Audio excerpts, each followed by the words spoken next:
Je voudrais d'abord, avant tout propos, remercier tous ceux qui sont ici et toutes celles qui ont pu faire le déplacement. Nous sommes à la 14e édition du Festival Prix des Arts Scolaires, donc qui se déroule du 14 au 27, dont le thème est éducation citoyenne et diversité culturelle.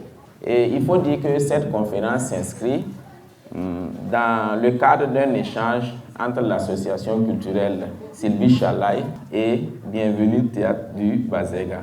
Aujourd'hui, on est tous unanimes que ce qui peut sauver les troupes et structures de théâtre, c'est bien la collaboration mutuelle, les échanges interculturels.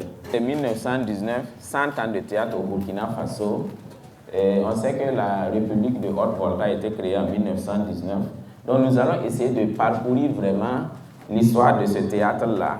Le théâtre aussi fait partie de la culture, comme la danse et tout ce que nous connaissons. Donc ce serait bien d'abord que nous essayions de définir ce que c'est que la culture. Voilà, si on était dans un amphi, on allait dire, et puis bon, chacun allait donner sa définition. Mais je m'excuse, ici j'ai quand même quelques définitions qu'on pourra partager ensemble. Donc, je vais commencer en citant le professeur Joseph Kizerbo, qui disait que par la culture, nous entendons l'ensemble des outils, c'est-à-dire des valeurs, des idées, des techniques par lesquelles l'homme a modifié la nature qui constitue son milieu. Et si j'essaie d'expliquer un peu cette citation, le professeur essaie de nous dire que la culture permet à l'homme de transformer son milieu. Voilà, nous sommes déjà ici, on a déjà vu cette transformation que vous avez faite. Voilà, que nous contribuons. Donc, son bien-être et son cadre de vie. Car sans identité, nous sommes un objet de l'histoire, un instrument utilisé par les autres. Nous sommes un ustensile. Donc, voilà un peu l'intérêt que le professeur Joseph Kizerbo nous explique. Donc, ça montre vraiment l'importance de la culture dans cette société. Et Hannah Arendt, elle renchérit en définissant la culture comme, je cite, « Seul ce qui dure à travers les siècles peut finalement revendiquer d'être un objet culturel. » Donc, qu'est-ce que Hannah Arendt dit? Elle veut dire tout simplement, souvent nous avons tendance à dire que la culture, c'est tout ce qui nous reste quand on a tout perdu, c'est ça? Voilà, donc, alors qu'on ne doit pas perdre cette culture-là, sinon nous serons quand même réduits à néant. Voilà, donc la communication a quand même 3 ou 4 axes. Et le premier axe, c'est le contexte de naissance du théâtre en Afrique. Donc, on va aller un peu en Afrique, comme le Burkina Faso fait partie de l'Afrique, avant maintenant de descendre sur le Burkina Faso. Mais avant cela, il faut dire qu'il y a eu beaucoup de débats quant à l'existence d'un théâtre en Afrique. Et ce débat a fait couler beaucoup d'encre et de salive. Parce que beaucoup affirmaient que l'Afrique possédait bel et bien un théâtre, mais d'abord, il y a les pourfendeurs qui disent que l'Afrique n'avait pas de théâtre. Parce que si on prend le théâtre à l'italienne, le théâtre qui est joué en Europe, dans les scènes, dans les grandes salles, avec tout ce que nous connaissons, nous pouvons dire qu'effectivement, l'Afrique n'avait pas de théâtre. Ça, c'est le premier élément. Cependant, si nous prenons les cérémonies religieuses, les cérémonies liturgiques, quand je prends par exemple les cérémonies funéraires et tout ce que nous faisons, si on rentre dans cet aspect-là, on peut dire que l'Afrique a possédé bel et bien du théâtre. Seulement, on l'utilisait, mais nous n'avions pas le nom, puisqu'on ne savait pas que ça s'appelait du théâtre. Par exemple, quand vous allez au sud-ouest, et une personne qui décède, cette personne, par exemple, on va l'habiller. Par exemple, si c'est un enseignant, on va le mettre sur une chaise, un stylo, et c'est comme s'il était en train d'écrire. Mais est-ce qu'il écrit?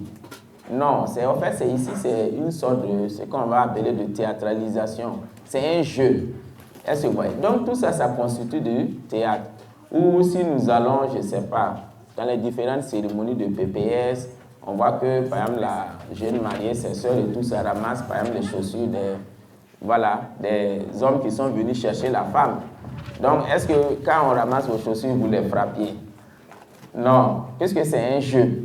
Donc, il y avait déjà du théâtre en Afrique, mais pas forcément le théâtre que nous connaissons, le théâtre classique, avec vraiment des règles très rigoureuses de ce type de théâtre. Donc déjà, si on s'entend qu'il a existé du théâtre en Afrique, ça c'est déjà bon pour pouvoir nous permettre d'avancer. Voilà, donc l'Afrique avait bel et bien son théâtre, mais ce n'est pas un théâtre forcément calqué sur le théâtre à l'occidental. Et plus tard, nous verrons que le théâtre classique, dont je vais maintenant évoquer, a été introduit par les pères missionnaires. Vous savez que l'Église a utilisé pendant longtemps le théâtre pour évangéliser les gens. Et si vous allez un peu partout, les premiers intellectuels, vous verrez qu'ils viennent généralement de ces régions, soit vers Kupela, vers le sud-ouest et puis un peu partout. Parce qu'il y a des régions où vraiment leur pénétration n'a pas été facile. Donc, ce théâtre va rentrer, ça va d'abord être un théâtre religieux, juste pour sensibiliser. Nous sommes, à partir de demain, je pense que nous démarrons avec la semaine sainte, c'est ça? La semaine de Pâques. Voilà, donc durant toute cette semaine-là, on aurait une sorte de théâtralisation, comment Jésus il a souffert, comment il a porté sa croix. Donc on reprend ça théâtralement à l'église. Et on sait que les anciens ne diront pas le contraire. Tout enseignement qui est basé sur la distraction, généralement permet à l'enseignant vraiment d'être à l'aise et aux élèves aussi d'assimiler les leçons. Ou bien, voilà, mais si c'est trop serré, trop dur, souvent, bon, les apprenants n'arrivent pas à se familiariser à l'enseignement. Donc, on va commencer maintenant à rentrer dans un théâtre, et peut-être qui est un peu pratiqué comme le blanc, dans les années 1930. Et ça sera d'abord dans une école en Côte d'Ivoire qu'on appelle l'école de Bingerville. Dans l'école de Bingerville, qui sera plus tard transformée et amenée à l'école de William Ponty au Sénégal. Donc, les premiers cadres de l'Afrique sortaient là-bas avec le certificat. Et les premiers, voilà, généralement étaient employés comme instituteurs, si vous prenez les Kwame Nkrumah et autres. Et les moyens étaient mis dans les commis. Et puis, bon, on va dire que les moins bons, eux étaient généralement envoyés au niveau de la santé. Ce n'est pas qu'on a quelque chose contre, mais ils se disaient que là-bas, c'est très mécanique. Voilà, si vous arrivez à piquer 2-3 oranges, ensuite 2-3 margouillards, ensuite vous avez la main et facilement vous pouvez vous intégrer. Mais la formation, on ne pouvait pas s'amuser avec cela parce que c'est comme ce que nous sommes en train de faire ce matin.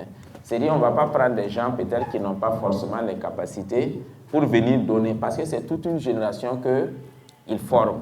Donc, voici un peu. Et cette école-là était dirigée par un directeur qu'on appelait Charles Béat. C'est lui qui va essayer d'impulser ce type de théâtre. Donc, il y aura un succès très rapide au niveau de l'école William Ponty.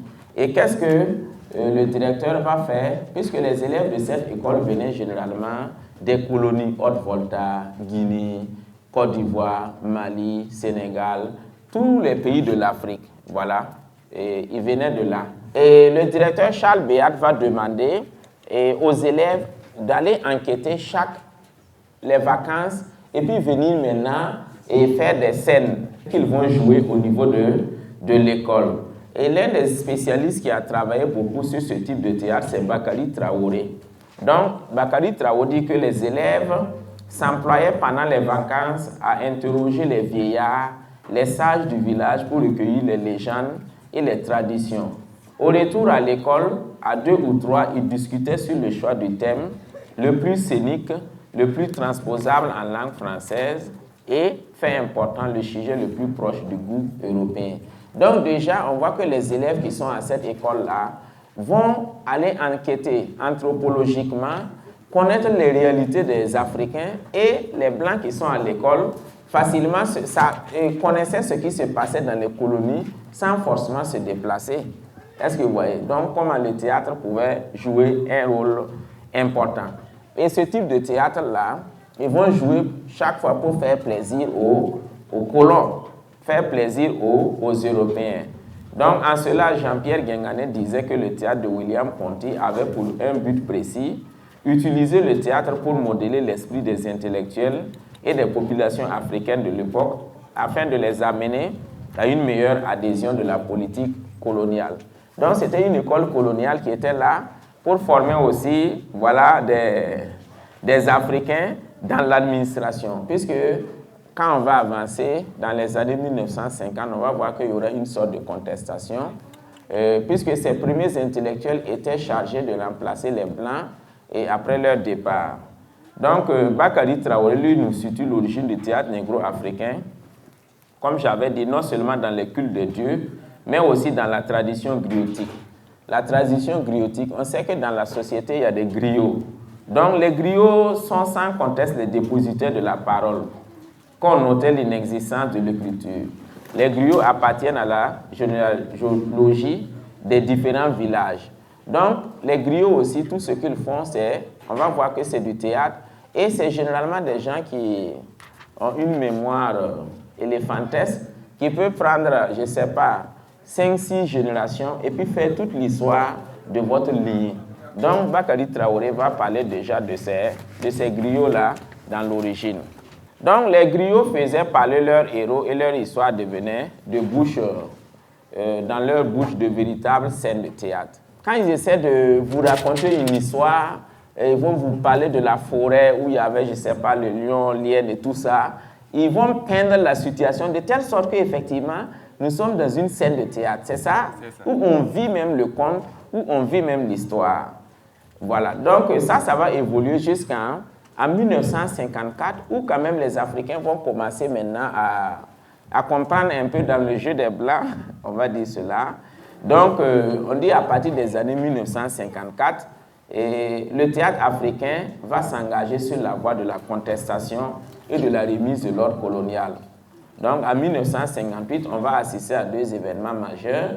D'abord, la proclamation de l'indépendance de la Guinée avec Sékou Touré. À partir de 1960, avec l'accession de la plupart des différentes colonies à l'indépendance, et le théâtre va profiter, se développer sans faire maintenant forcément référence à la puissance coloniale. Donc on va voir des groupes théâtraux qui vont voir le jour, des centres culturels qui feront vraiment la promotion des spectacles africains. Donc voici un peu. Et si on revient maintenant au Burkina, on peut dire qu'en Haute-Volta, aujourd'hui Burkina Faso, pour la fête de l'indépendance, la pièce de Moussa Savargo, c'est un instituteur qui est sorti de l'école William Ponty. Voilà. Et la pièce s'appelait La genèse de Yenenga ou la fille de la Volta. Cette pièce sera jouée dans les années 1960. On va voir apparaître une des pièces qu'on va appeler Monsieur Togognini, de Bernard Bédadier. Donc, ceux qui comprennent Djoula, Togognini, c'est un chercheur de nom. Donc, c'est une personne, effectivement, voilà, quelqu'un qui aime se vanter, qui a eu de l'argent, mais on peut dire un parvenu. Parce que généralement, ceux qui ne pensaient pas avoir l'argent, quand ils gagnent l'argent, on ne peut plus s'asseoir tranquille. Voilà, donc c'est un monsieur comme ça, voilà, qui va beaucoup exploiter les Africains et dans leur travail. Parce que ce qu'on n'a pas dit, et on a beaucoup décrié la gestion du blanc, du colon, et après leur départ, les Africains ont pris. Mais il se trouve qu'en réalité, ces Africains géraient très mal, si on peut dire. Donc on a regretté en quelque sorte le départ des Blancs, parce qu'on a critiqué une gestion, nous-mêmes on a pris et on ne fait pas mieux. Donc voilà pourquoi des pièces comme M. Togognini va sortir pour critiquer même la gestion des Africains. Voilà. Et plus tard, si on voit le voit dans les vents, où il critique là même la gestion du président Houphouët-Boigny, où il parlait de la dynastie des Nahabou Ier. Tout simplement, c'était des sigles qu'il a pris. Nahabou s'est mis Nana Houphouët-Boigny. Et vous savez qu'il y avait la censure en ce moment. Donc, si vous mettez tout le nom, c'est sûr qu'on pouvait vous liquider facilement. Donc, il fallait trouver des stratégies pour écrire. Et toujours à partir des années 60, ces pièces-là vont vraiment voir le jour et critiquer vraiment l'action des Africains. Maintenant, l'aventure du théâtre importé, on peut le résumer en 7 étapes. Voilà. Donc, on va dire 1919, c'est la phase du théâtre missionnaire et de patronat. Je pense qu'on a dit ça. En 1919, il y avait seulement des thèmes liturgiques, voilà, et bibliques. Voilà, 1935-1949, phase du théâtre universitaire de William Ponty. Donc, 1935-1949. Puisqu'il n'y avait pas d'université, les Africains partaient à l'école et c'était vraiment ceux qui avaient la chance qu'on sélectionnait pour cette école de William Ponty. Donc, à partir du certificat, vous sortez et puis vous êtes affecté. Et avant, il n'y avait pas vous êtes burkinabé, on peut vous affecter à Dakar, au Sénégal et voilà, au Mali, un peu partout. Donc, ce théâtre-là va beaucoup faire la promotion, si on veut, des Blancs, parce que c'était un théâtre folklorique. Donc, 1945-1953, phase du théâtre ballet de Keita Fodeba, voilà, où il y avait la danse et tout cela. 1954-1959, phase du théâtre du centre culturel.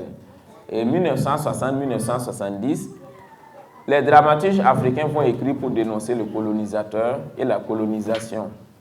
Donc, à l'indépendance, on passe à la substitution des chefs blancs par des chefs noirs. 1970-1980, c'est le théâtre de déchantement. Les dramaturges vont écrire maintenant pour dénoncer. Parce que après 1960, ce que les dramaturges ont fait, et puis c'est bien, c'était d'abord d'écrire pour réhabiliter l'image du noir. Parce que l'image du noir a été beaucoup traînée, si vous voulez, dans la boue. Donc, les premiers auteurs comme Seydou Badian, Bernard Bédadier, José Plia, et tous ces acteurs-là vont écrire des pièces sur les héros africains. Si je prends les héros africains, ça peut être Tchaka Zulu, ça peut être un héros comme Babemba, Samori Touré, Béanzin, Boukari Koutou. Donc, les pièces vont tourner autour de ça. Pour d'abord, puisque l'école de William Ponty avait soulevé le blanc, si je peux m'exprimer ainsi. De 1990 à nos jours, on peut parler du théâtre contemporain. Voilà. Ce que Sylvie Chalaï a appelé les enfants terribles du théâtre, qui vont venir et puis changer une manière d'écrire. Et on reviendra sur ces auteurs-là. Donc, voilà un peu déjà campé l'histoire, si vous voulez, du théâtre africain, de 1919 à aujourd'hui, en parlant un peu du Burkina. Maintenant, il faut dire qu'à l'instar des autres pays de l'Afrique francophone, l'émergence du théâtre d'influence occidentale au Burkina Faso date de la période coloniale. Donc, j'avais dit que tout débute par les missionnaires catholiques qui, pour des besoins d'évangélisation, vont s'en servir comme moyen de sensibilisation. On a l'interséminaire de Ouagadougou qui va jouer un rôle important dans la promotion du théâtre religieux au Burkina. Il en est de même que la congrégation des Pères Blancs à Ouagadougou qui vont traduire même les premières pièces en langue locale. Maintenant, en Haute-Volta, il a fallu attendre la reconstitution du territoire, puisque en 1932, la Haute-Volta a été supprimée. Voilà. Donc, il a fallu effectivement encore la lutte de ces chefs-là, comme les Naba Saga Ier et tout ça, pour effectivement dire aux Blancs qu'il faut que la Haute-Volta soit reconstituée dans ses limites actuelles. Et c'est en 1947, effectivement, que la Haute-Volta sera reconstituée. Donc, c'est à partir de 1947 qu'on peut vraiment parler de théâtre, véritablement de théâtre burkinabé. Donc, et à partir des années 50, on va voir s'exprimer le théâtre dans le cadre des activités culturelles. Donc, c'est à partir de 1955 que le théâtre au Burkina va connaître son plein essor ou sa pleine expression avec l'AOF. Et en cela, il y a une personne, un monsieur, qu'on peut dire qu'il a été le porte-étendard du théâtre burkinabé, parce qu'il est le créateur des maisons des jeunes et de la culture de Banfora. Son nom, c'est Lompolo Koné, qui a créé la pièce La jeunesse rurale de Banfora et a obtenu en 1955 le prix André Y-O-U-L-A de l'Académie des sciences d'outre-mer.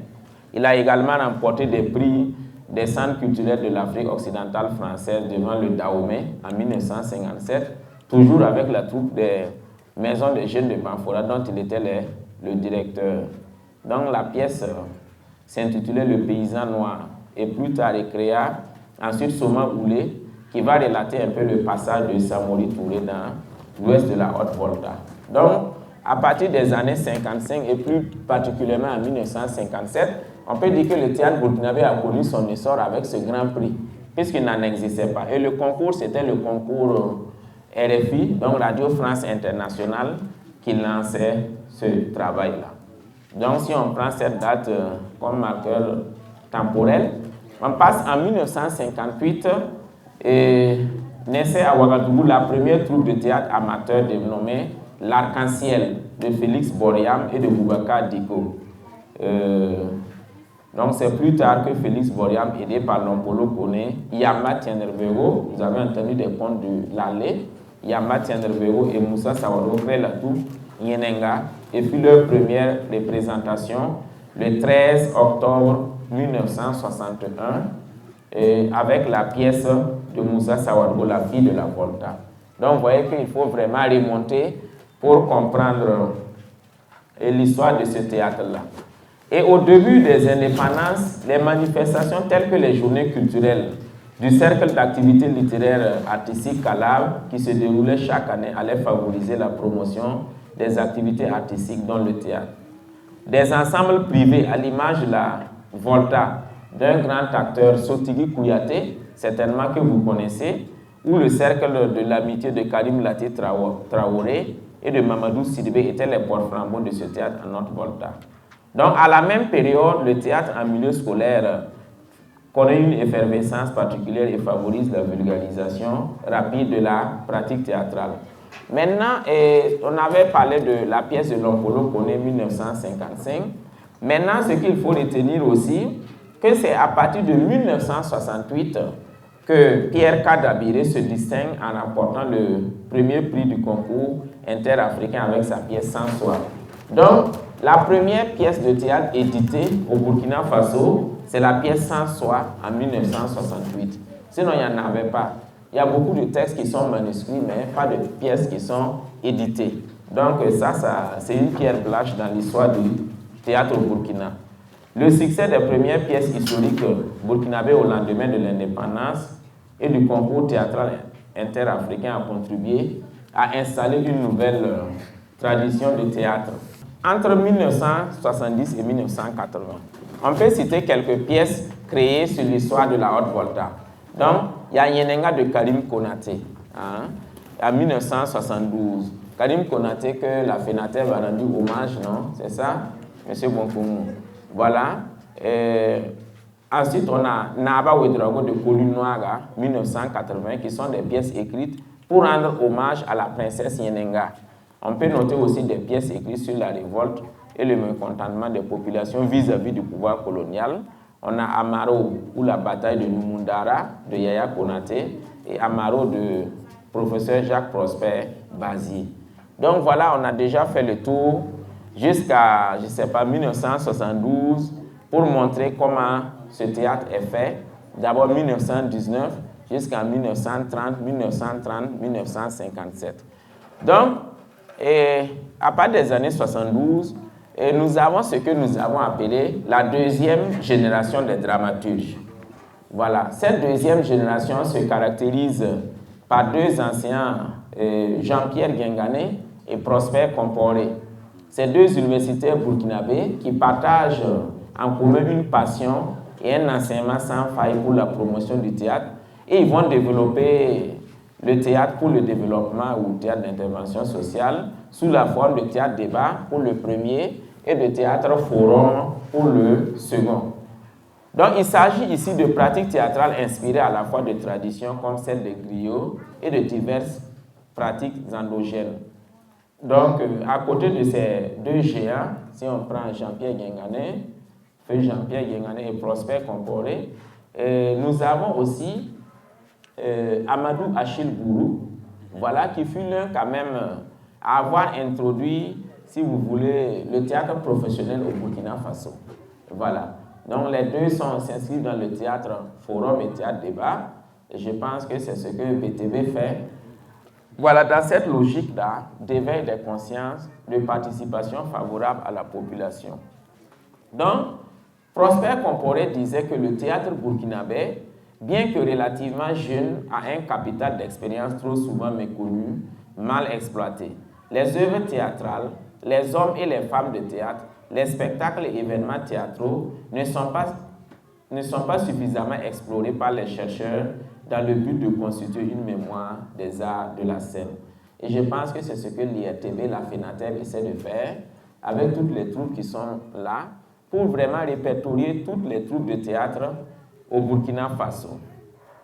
Donc, ce qu'il faut dire dans les années 1980, là, le théâtre a été encouragé par aussi l'ambiance de la politique du moment.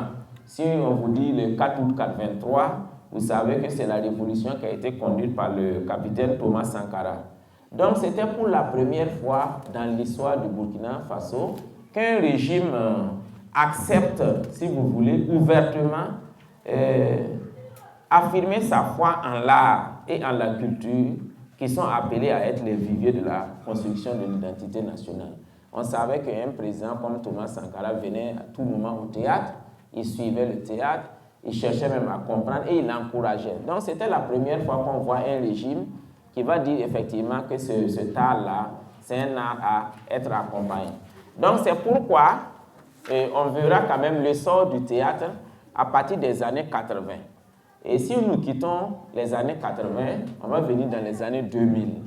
À partir des années 2000, marque un nouveau tournant avec l'apparition de la scène théâtrale nationale, une génération d'artistes formés au sein des troupes des écoles. Donc on a eu les troupes des écoles de Jean-Pierre Guingané, les troupes des écoles de Prosper Comporé, et on a eu aussi les troupes des écoles de Achille Bourou. Donc aujourd'hui, vous verrez que ce sont ces acteurs-là qui sont un peu sur le terrain et qui jouent. Est-ce que vous voyez? Donc, ensuite, on a l'école de l'UNEDO. L'UNEDO qui était l'union, l'ensemble des dramatiques de Ouagadougou, qui a produit effectivement des comédiens. Donc, si nous quittons un peu cette deuxième génération où c'est vraiment 2 ou 3 personnes, Achille Bourou, Guingané et Comporé, et on va avoir une sorte d'éclosion du théâtre burkinabé. Donc, on a une nouvelle génération d'auteurs qui portent le théâtre à l'intérieur comme à l'extérieur du Burkina.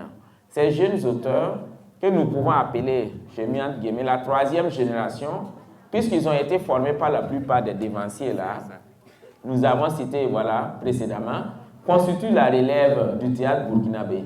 Et cette 3e génération, généralement, on peut citer Étienne Mulungu, Odile Sankara, Ildebert Meda, Charles Ouattara, Alain Emma, Amadou Mandé, Salia Sanou, Odile Congo, Laure Azumi Guiré et voilà, Alain Emma et tout ça. Donc, ce sont ces gens-là qui seront maintenant les premiers à se détacher, si vous voulez, de ces maîtres-là et de commencer aussi à impulser, si vous voulez, le théâtre burkinabé. Ça, c'est à partir des années 2000. Et quand on va aller un peu dans les années 2007, on va voir encore de jeunes auteurs dramatiques et non pas les moindres qu'on pourrait qualifier, si vous voulez, encore de 4e génération et qui vont venir à la suite. Et nous pouvons par exemple citer Aristide Tarnagda qui a eu même le Grand Prix d'Afrique noire francophone avec une pièce Terre rouge et façon d'aimer. On a Sophie Edi Kam qui a été plus de 3 fois Grand Prix de Gépenal à Bobo Dioulasso, qui écrit en conte, en poésie, en théâtre, en nouvelle, en roman. Elle a vraiment une plume impossible. Donc aujourd'hui même elle encadre les gens parce qu'à un moment donné, quand vous remportez ces prix, il faut laisser maintenant les jeunes qui vont aussi s'exprimer. On peut citer aussi Paul Zumbrana qui s'essaie beaucoup. Voilà, Mamadou Tendano, Ali Ouedrago, Noël Minungu, Stanislas Drabo. Et il y en a beaucoup, hein, puisque la recherche n'est pas finie. Mais on sait que c'est quand même des gens qui amènent l'image du théâtre burkinabé, surtout à l'extérieur. Et c'est cette 4e génération des années 2000 là, 2007, que Sylvie Chalaï parle des enfants terribles du théâtre africain. Parce que si j'élargis seulement, en Afrique, on peut citer par exemple Moussa Konaté, on peut citer, comment il s'appelle, Kaya Makele, Kossi Efoui, et c'est Dieudonné Nyanguna. C'est des jeunes Africains, aujourd'hui, qui n'écrivent plus forcément comme ce que nous avions l'habitude de voir. Donc, en fait, c'est comme une sorte de rupture que cette jeune génération fait avec l'ancienne génération. Voilà pourquoi Sylvie Chalaï dit que ces dernières années, l'Afrique noire s'est dotée d'un théâtre qui ne cesse d'affirmer une indépendance esthétique et une originalité créatrice qui n'est pas sans déconcerter le regard de ceux qui croyaient pouvoir circonscrire les expressions dramatiques africaines dans cette typologie simplificatrice et rassurante que l'on peut appeler théâtre africain. Donc aujourd'hui, on ne peut plus parler de théâtre africain. Parce que ce n'est pas parce que je suis à Comici, j'écris que je fais du théâtre africain. Le théâtre n'a plus forcément une géographie locale. Voilà. Parce que si je suis là et puis je mets en scène des gens qui sont en Europe ou bien en Asie, est-ce qu'on peut parler de théâtre africain? Est-ce que ma réflexion seulement est africaine? Alors que pendant longtemps, les générations que nous avons citées ont beaucoup travaillé sur les concepts du théâtre africain en s'inspirant forcément des connaissances endogènes, si vous voulez, de l'Afrique pour créer leur représentation ou leur pièce de théâtre. Aujourd'hui, on dépasse un peu ça, mais quand vous suivez une création de Dieudonné N'Gouna, si vous n'êtes pas fort, vous n'allez pas comprendre ce qu'il veut dire. Mais c'est du théâtre. Mais vous ne pouvez pas dire que c'est un théâtre africain, c'est un théâtre asiatique, mais vous direz tout simplement que c'est un théâtre monde. C'est un théâtre vraiment qui existe pour tout le monde. Donc aujourd'hui, nous sommes, si vous voulez, à une sorte d'universalisation du théâtre. Voilà, donc l'écriture a beaucoup changé. Mais ce qu'il faut retenir, c'est la personne aussi qui a créé cette nouvelle écriture, en changeant la manière de voir, c'est bien le Congolais Soni Laboutansi, qui a écrit La parenthèse de sang et bien d'autres pièces, qui a décidé vraiment de casser, comme on dit au théâtre, le quatrième mur et envoyer une autre forme d'écriture. Donc, on dit plus loin, ce théâtre s'est engagé dans une définition de soi. Qu'est-ce qu'un Africain? Qu'est-ce qu'on écrit? Et aujourd'hui, tous les théâtres revendiquent leur contemporanéité. Ce n'est plus des théâtres qu'on arrive à suivre et puis à se dire que c'est vraiment du théâtre africain. Donc, on dit le théâtre joué en Afrique aujourd'hui est un théâtre d'échange et d'hybridation, un théâtre de mélange culturel. Donc, aussi, dire qu'une œuvre est africaine ne relèvera plus seulement de sa localisation géographique, mais dans l'esthétique contemporaine que ces auteurs utilisent. Là aussi, j'écris ici, j'écris avec une esthétique contemporaine, asiatique et américaine. Je ne fais pas forcément du théâtre africain. J'ai fait un théâtre qui est vraiment dans une contemporanéité mondiale, où les esthétiques, je vais les chercher dans d'autres horizons. Pas forcément m'inspirer, si vous voulez, de ce que nous faisons ici comme connaissance endogène, mais aller un peu loin du théâtre. Donc voilà, donc jusqu'en 2020, je pense que nous sommes toujours dans ce théâtre contemporain où les gens écrivent mais n'écrivent plus forcément comme ce que les autres avaient l'habitude d'écrire. Maintenant, on va essayer de faire une sorte de bilan du centenaire du théâtre burkinabé. Donc, il serait prétentieux pour nous de vouloir faire un bilan des 100 ans du théâtre burkinabé. C'est pourquoi nous allons essayer tant bien que mal de montrer quelques acquis du théâtre. Là, je pense qu'on peut se comprendre. Donc, à l'heure du bilan, nous pouvons dire sans fausse modestie que le théâtre burkinabé a beaucoup grandi. Pour reprendre les mots d'Aimé Césaire, le théâtre est devenu la bouche des malheurs qui n'ont point de bouche. Pour dire qu'aujourd'hui, avec tout ce que nous faisons comme théâtre, et comme dit Frantz Fanon, c'est la parole des sans paroles, la voix des sans voix qui est dite, que ce soit dans le théâtre d'auteur que nous faisons ou dans le théâtre d'intervention, qu'il soit forum ou qu'il soit débat. Est-ce que vous voyez? Donc le Burkina Faso est devenu aujourd'hui une des plateformes culturelles de l'Afrique noire francophone et de la diaspora en matière de théâtre. Et cela, bon, souvent on dit que le Burkinabé, nous sommes trop modestes, mais pour quitter la modestie, c'est vrai, avant on avait la Côte d'Ivoire, mais aujourd'hui, bon, ce n'est plus la Côte d'Ivoire. On peut dire que si on va vraiment dans l'univers africain, et le Burkina Faso peut se targuer même de prendre la première place en termes de théâtre. Et je l'ai expliqué pourquoi. C'est à travers les grands hommes que nous avons cités qui ont créé des écoles et qui ont vraiment formé des acteurs, des comédiens.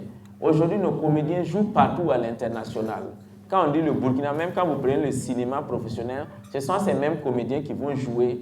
Quand vous prenez, je ne sais pas, les GSK, les Justin Widiga, et quoi, le Prince de Kayaou, voilà, dans Affaires publiques et tout ça, les Joseph Tapsoba. Et vraiment, ils jouent partout. Et je n'ai même pas dit le prix que Aristide Tanagra a eu, c'était le 3e Burkinabé à l'avoir pris, le Grand Prix d'Afrique noire francophone. Après, je pense, Maître Passeli Frédéric Titenga, après G. Patrick Ilbourou.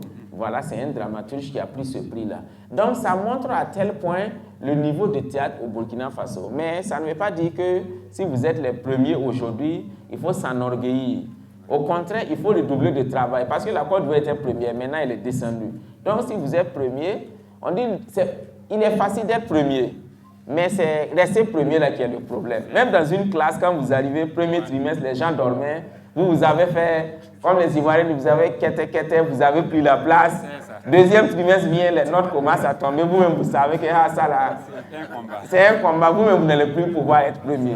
Mais il y a des gens, quand ils sont premiers, premier trimestre, deuxième aussi, ils sont premiers. Voilà. Les gens se demandent, troisième aussi, il est premier. Alors là, on sait qu'il a quelque chose. Voilà. Mais souvent, premier, ça vient comme ça, c'est comme un artiste, par un coup de foudre, vous faites sortir une musique. Voilà, on va citer, je ne sais pas, les Silmané de Pascal Kabore, tout ça.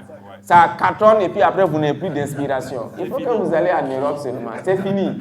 Donc, alors que l'artiste, c'est celui qui redouble chaque fois d'inspiration. Voilà, pour rester vraiment le meilleur. Sinon, si vous êtes meilleur aujourd'hui et puis demain, on ne comprend pas pourquoi vous êtes meilleur, voilà, ce n'est pas intéressant. Et plusieurs manifestations théâtrales majeures se déroulent pratiquement au Burkina. Voilà, nous sommes au PAS ici, malgré toutes les conditions que nous avons, quand même les promoteurs, le comité a tenu.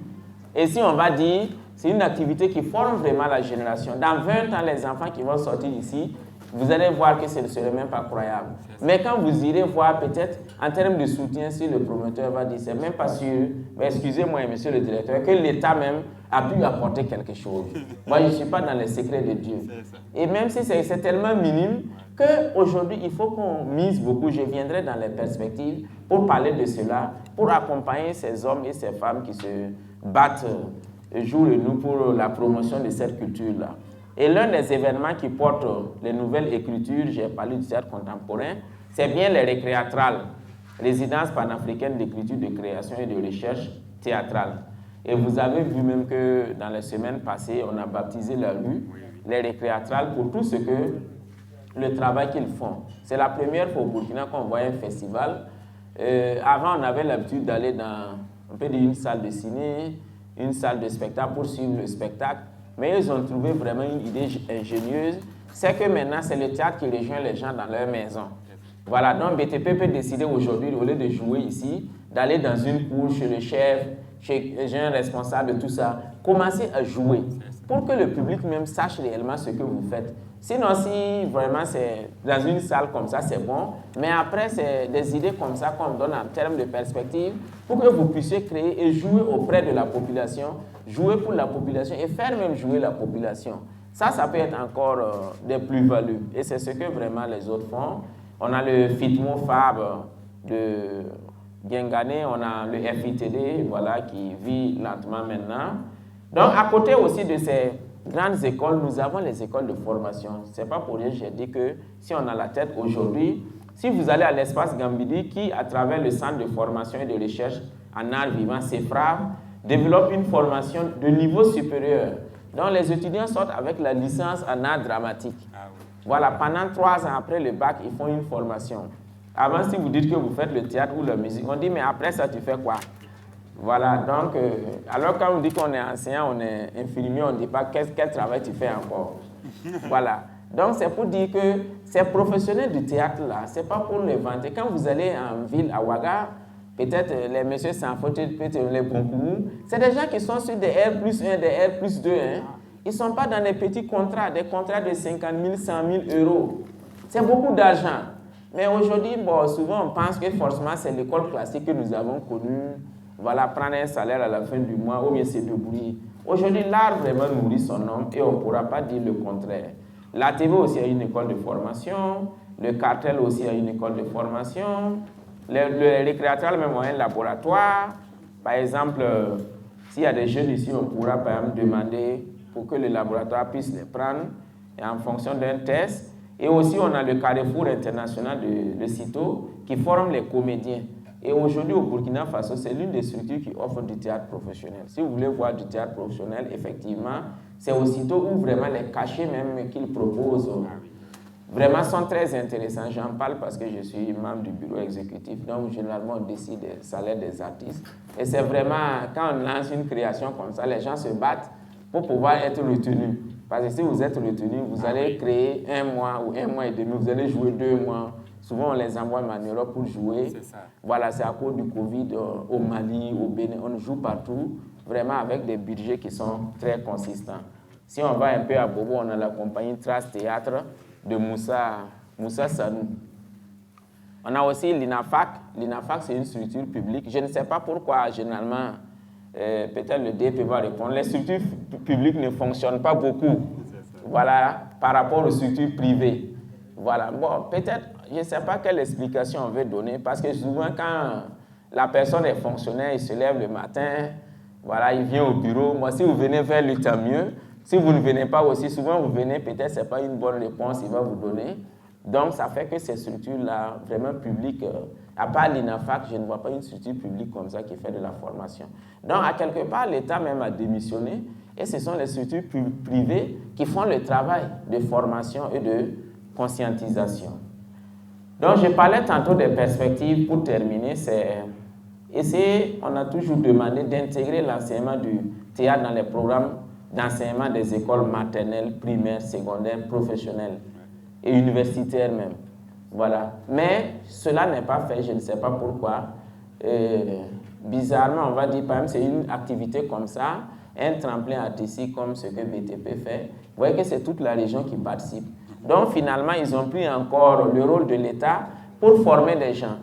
Voilà. Heureusement qu'ils ont l'accompagnement des encadreurs qui comprennent et puis qui envoient les élèves.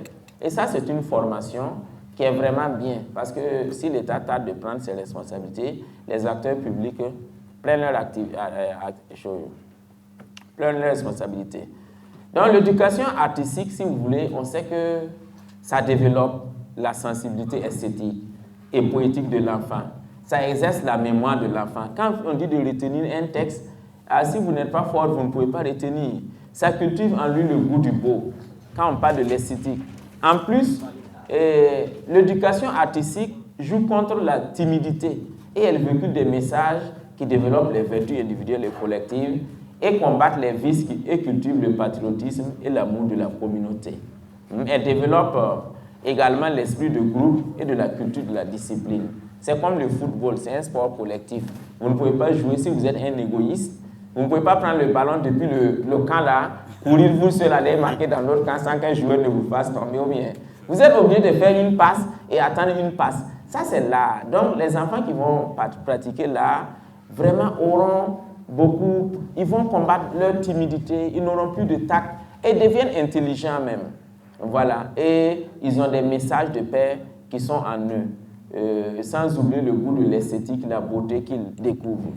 Et j'ai souvent tendance à dire si les États-Unis sont la première puissance mondiale aujourd'hui, c'est en partie grâce à la culture. Et si vous prenez, ils ont été les premiers à déployer leur drapeau sur la Lune. Voilà, je pense que c'est le 21 juillet 1969. Voilà, vous avez suivi l'histoire par Neil Armstrong. Voilà, dans le cadre de la mission Apollo.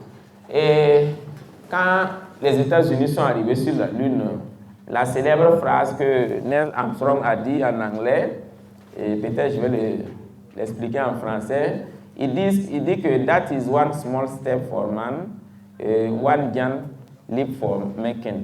Donc, en français facile, c'est pour dire que c'est un petit pas pour l'homme et un grand pas pour l'humanité. C'est ce que ça veut dire. Et cette culture-là, effectivement, arrivée sur la Lune, ils ont mis leur drapeau. Donc aujourd'hui, si la Lune est habitable, là, nous, on va aller payer les terrains là-bas avec les Américains. Oui, mais c'est ce que ça veut dire. C'est la culture. Voilà, quand on met le drapeau ici, c'est vraiment c'est représentatif. Et pour terminer dans cet exemple, je pense que pendant la Deuxième Guerre mondiale avec le général Winston Churchill, qui était dans son bureau et qui écrivait, et les Anglais étaient vraiment épuisés de la guerre, et ces généraux l'ont vu dans son bureau disant que bon, on n'a plus d'armes, on n'a plus rien, il faut qu'on diminue par exemple le budget par exemple, de la culture pour payer les armements afin de continuer le combat. En train d'écrire, bon, il s'est extasié, son bic même est pratiquement tombé. Il dit que maintenant, si on diminue le budget de la culture, et pourquoi combattons-nous? Voilà, quand on combat, c'est pour avoir une partie encore de territoire, c'est pour implanter notre drapeau. Donc, et si on décide de diminuer, c'est qu'on n'a même plus de raison de combattre. Vous voyez des intellectuels, des soldats qui avaient déjà cet esprit-là. Et effectivement, ils ont gagné. Aujourd'hui, on sait que dans l'histoire, c'est le Royaume-Uni qui a colonisé les Américains et tout ça. C'est vrai, c'est leurs cousins, mais s'il y a quelque chose, ils sont toujours ensemble. Donc, c'est cette politique-là, effectivement, qu'il faut avoir. Et le président John Kennedy disait que si tu te réveilles le matin, avant de faire ta petite toilette, au lieu de demander ce que mon pays fait pour moi, demande d'abord ce que je fais pour mon pays. Donc, si on se pose cette question, on peut faire quelque chose. Donc, tout ça, c'est basé effectivement pour les éléments de la culture. Donc, en conclusion, je dirais que, voilà, nous avons essayé de faire un tour d'horizon sur l'histoire du théâtre africain burkinabé de 1919 à 2019. Bon, on n'a pas la prétention d'avoir épuisé le sujet, mais nous avons jeté les bases d'une nouvelle réflexion sur l'histoire du théâtre. Et je pense que les questions, les débats nous permettront d'approfondir notre communication. Je vous remercie.